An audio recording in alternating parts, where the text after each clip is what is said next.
Hello, we are Group 13, and this is our final presentation. Our group consists of Brandon Su, Gary Kao, and Fahim Shams. And our three topics are brain-computer interface, big data, and autonomous cars. What is brain-computer interface?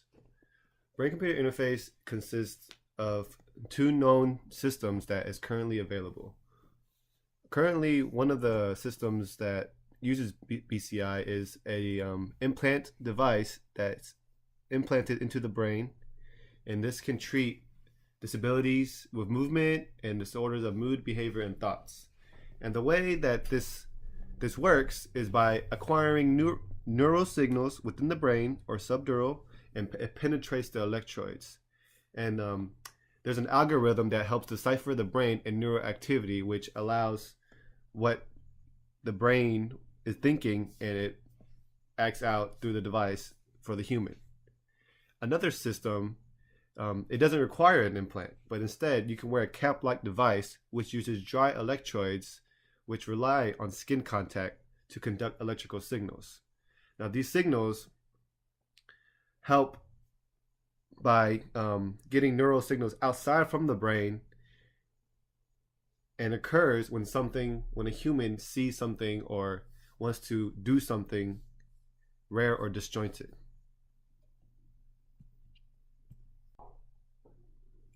This has a big deal dealing with technology, because before any of these brain-computer interface, people that would either lose a limb or unable to use any more motor functions because of an illness or sickness, they were powerless basically and couldn't do anything.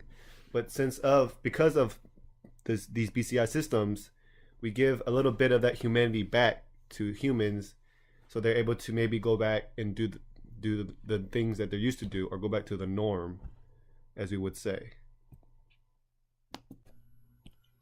Now, I don't think these technology advancements have been perfected by any means, but I do believe that these systems have building blocks for the future. One of the, of course, with new advancement in technology, there's going to be ethical issues that arises from these systems, and some of the few ethical issues arise from it is: do these BCM systems, or is it okay for these BCI systems to alter humanity as we know it? And if a patient wasn't able to make decisions on their own to try a BCI system, is it okay for a loved one to make the decision for them? And of course, because of these BCI systems, while reading your neural activity and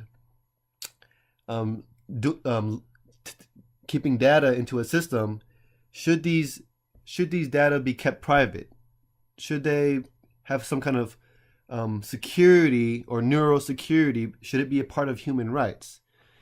And in my opinion, for the first question, like I said before, I feel like these BCI systems, they give the patients back their normal life, or even part of their normal life, being able to function as they were never hurt, or as the disease would never have bothered them.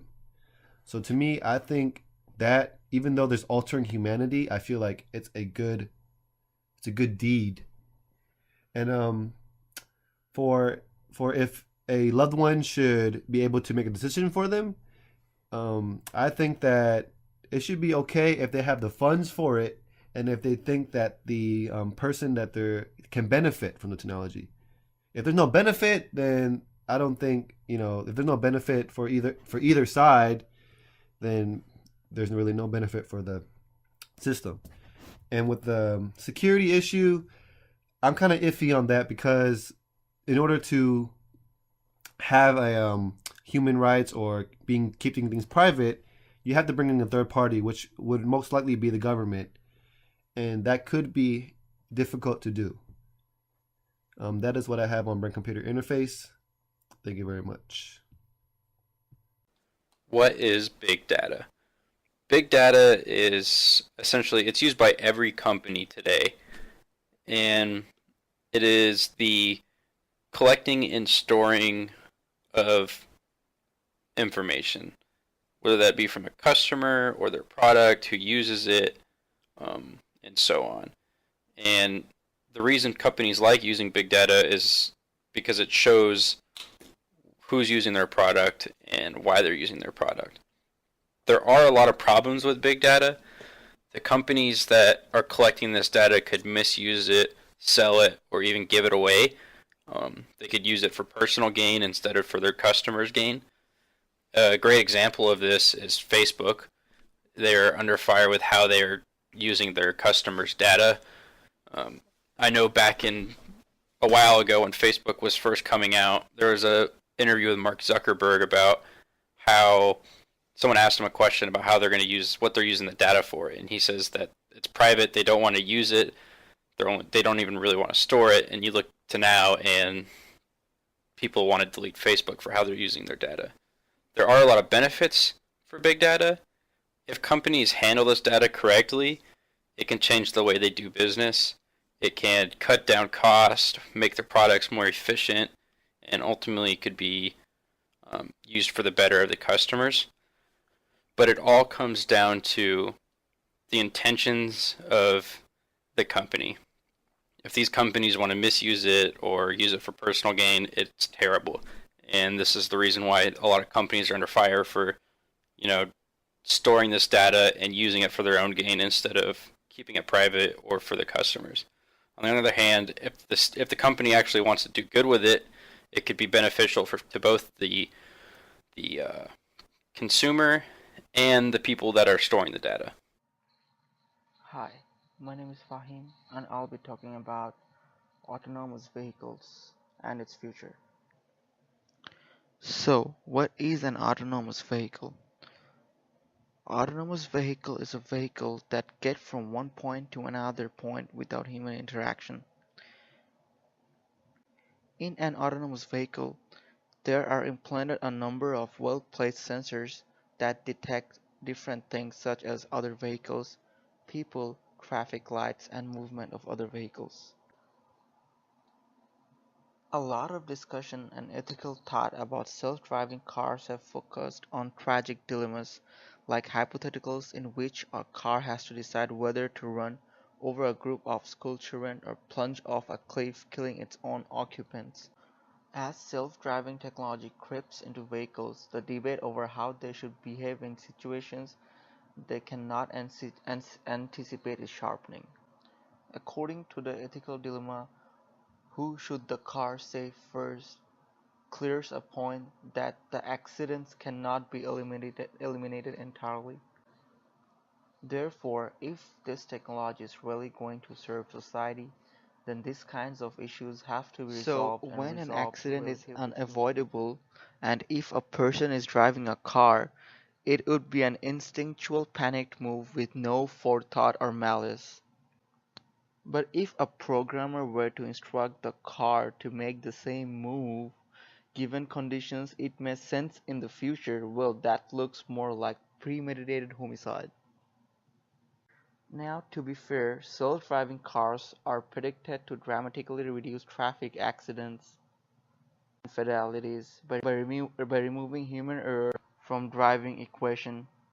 Plus, there can be all sorts of other benefits like ease road congestion, decrease harmful emissions, and minimize unproductive and stressful driving time. But accidents can will and still be happen, and when they do, their outcomes may be determined months or years in advance by programmers or policymakers, and they will have some difficult decisions to make. It's tempting to offer up general decision-making principles like minimize harm, but even that quickly leads to morally murky decisions. On the other hand, new technologies are opening up many other novel ethical dilemmas.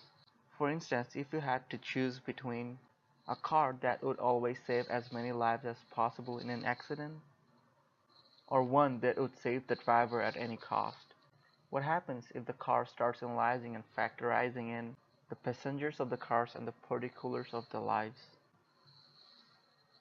Still, I got a question in mind. Could it be the case that a random decision is still better than a predetermined one designed to minimize harm? And who should be making all of these decisions anyhow?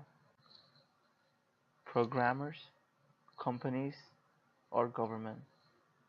Reality may not play out exactly like our thought experiments, but that's not the point. They're designed to isolate and stress test our intuitions on ethics, just like science experiments do for the physical world. Spotting these moral hairpin turns now will help us maneuver the unfamiliar road of technological ethics and allow us to cruise confidently into our brave new future. Nevertheless, autonomous cars promise great benefits and unintended effects that are difficult to predict, and the technology is coming either way. Change is inescapable and not necessarily a bad thing in itself, but major disruptions and new harms should be anticipated and avoided where possible. That is the role of ethics in public policy. It can pave the way for a better future, or it could become a wreck if we don't keep looking ahead.